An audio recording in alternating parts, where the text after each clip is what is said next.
Salam alaikum, coucou à tous, j'espère que vous allez bien. Aujourd'hui, je partage avec vous ma recette de baklawa. J'espère que cette recette vous plaira. Je commence tout d'abord par préparer la pâte et pour cela, j'ai mis dans le bol de mon Thermomix 1 kg de farine de type 45. J'ai mis un œuf. J'ai mis l'équivalent d'un verre à thé d'huile neutre. Donc j'ai mis ce jour-là l'huile de colza, une ou deux pincées de sel et je vais venir pétrir le tout pendant 10 minutes tout en ajoutant, de l'eau petit à petit pour avoir une pâte bien malléable et bien souple. Donc, dans le bol de mon Thermomix, bien évidemment, vous pouvez faire dans un robot pétrin ou même à la main.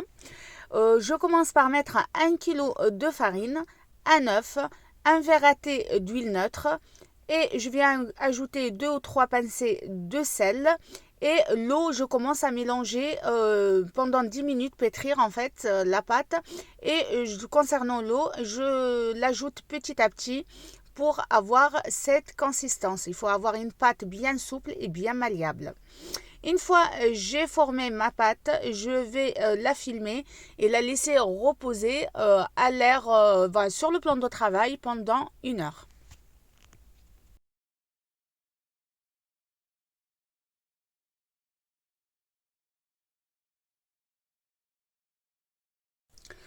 Au bout d'1 heure, je viens mettre la pâte sur le plan de travail.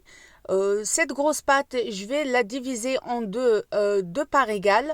Et ces deux parts égales, je vais les diviser en 8 pâtons chacune. En tout, je dois avoir 16 petits boules de pâte. Comme ça, nous pourrons utiliser 8 feuilles de pâte à baklawa en bas, 8 feuilles en haut.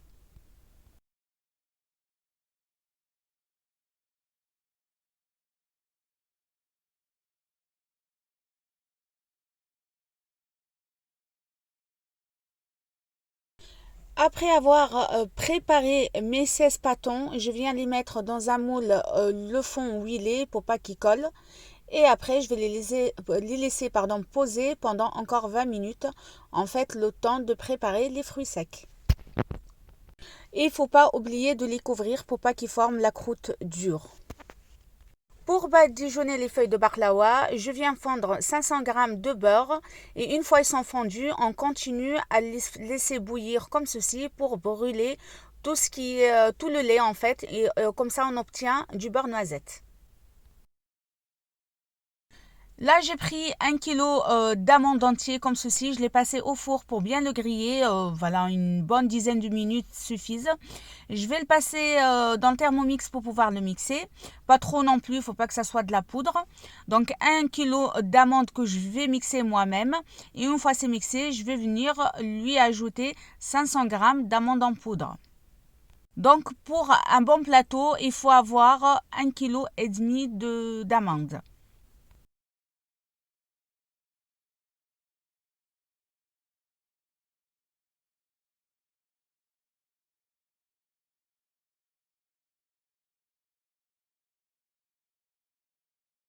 Donc là, je reprends avec vous. J'ai eu besoin d'1 kg d'amandes que j'ai mixé grossièrement, à laquelle je suis venue ajouter 500 g d'amandes en poudre. J'ai mis une pincée de cannelle, 200 g de sucre en poudre ou sucre glace comme vous préférez, ça change pas grand chose.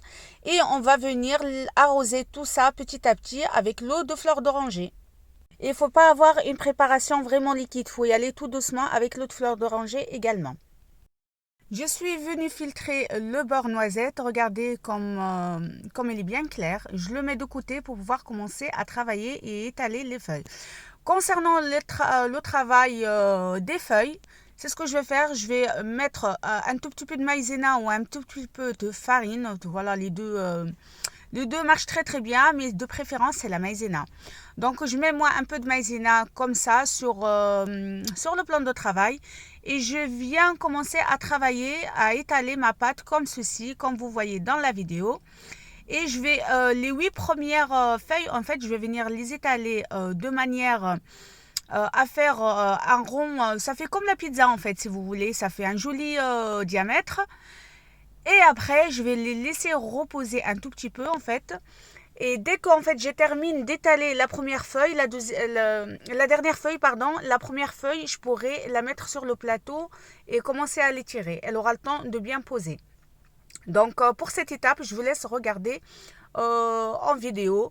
Donc comme vous voyez là, j'étale bien avec le papier rouleau et une fois j'ai fini les 8 premières feuilles bien étalées comme ce que vous venez de voir, donc je les mets de côté, je viens badigeonner un tout petit peu mon moule, enfin là, le plateau du coup avec le bord clarifié beurre noisette pour pas que la première feuille de baklawa ne colle. Et aussi ça lui permet d'avoir un joli doré après la cuisson. Donc je commence à mettre comme ceci, je commence à poser ma feuille de pâte sur le plateau et je commence à étirer jusqu'à avoir une pâte bien transparente. Il faut voir à travers. Et entre les feuilles de pâte à baklawa, bien sûr, il faut toujours badigeonner de beurre.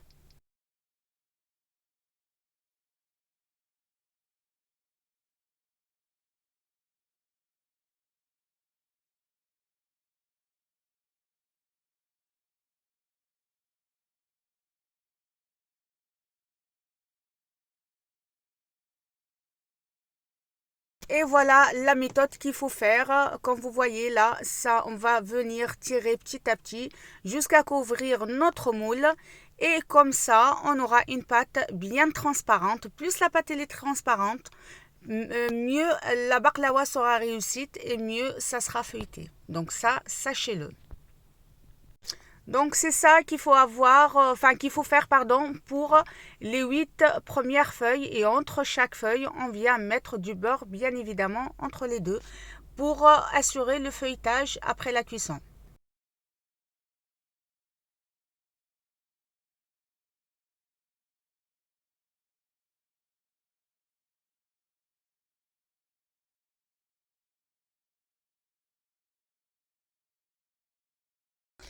Me voilà arrivé à la 8e et dernière feuille de la couche du bas. Donc je vais pas mettre du beurre là, par contre il faut pas mettre du beurre et il faut mettre la farce directement.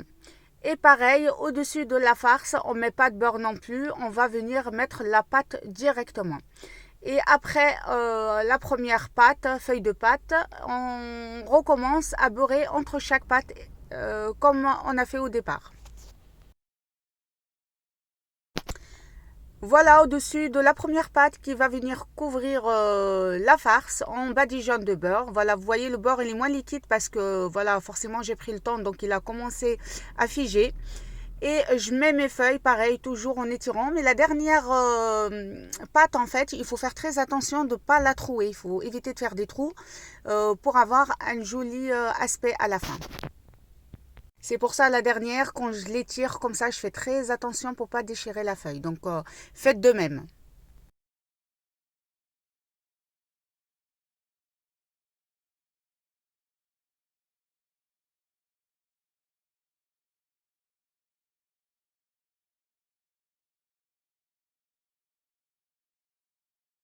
Donc ma baklawa elle est prête, je vais la cellophaner, je vais la laisser au frigo toute une nuit. Le lendemain, je vais venir la couper. Comme ça, on ne galère pas à la découper. Et nous voilà au moment du découpage. Donc il faut prendre quelque chose qui est bien long, qui fait toute la longueur ou toute la largeur du plateau pour pouvoir faire des traits bien égaux. C'est ce que je fais moi, je viens tracer avec le couteau. C'est comme si je dessine en fait sur la pâte. Et une fois j'ai bien dessiné en fait, si vous voulez, je vais venir creuser tout en coupant ma baklawa par-dessus. Là je vous montre en image, c'est beaucoup plus simple.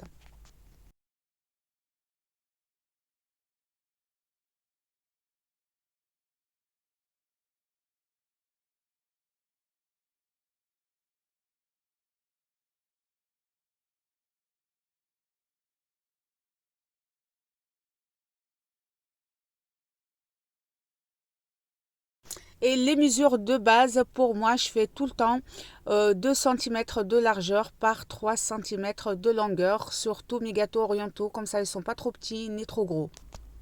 Donc, c'est la largeur de cette bande, c'est 2 cm. Et après, je mesure sur la longueur 3 cm pour pouvoir faire mon losange.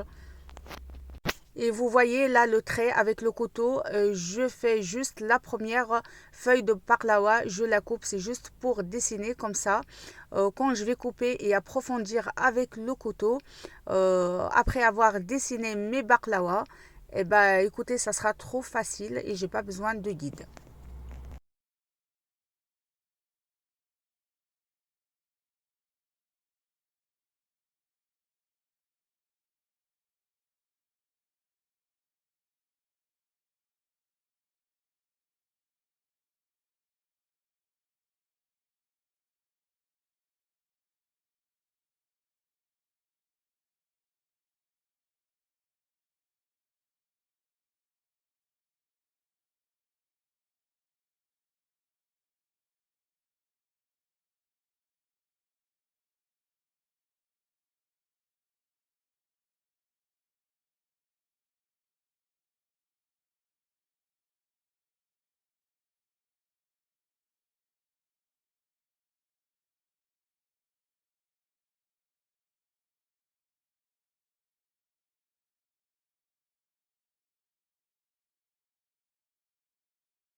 Et là, comme vous voyez, j'ai mesuré 3 centimètres et venir dessiner mes losanges comme ceci.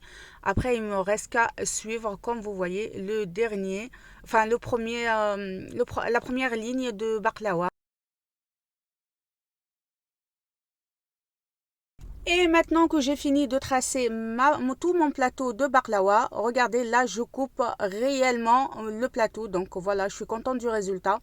Une fois ça sera cuit, quand je vais démouler, en fait, il y aura des bonnes parts. Là, comme vous voyez, je vous montre un peu plus proche et vous allez voir, voilà, ça se coupe très très bien.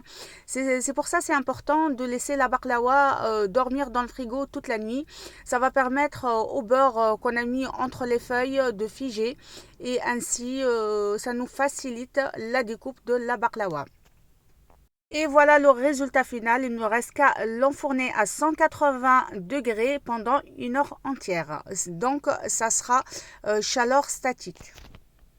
Et je passe directement à la réalisation du miel. Donc le miel, là, je l'ai acheté. Comme vous voyez, j'ai mis 2 kilos de miel. Bien évidemment, je ne vais pas utiliser toute cette quantité parce que je vais enchaîner avec les gâteaux.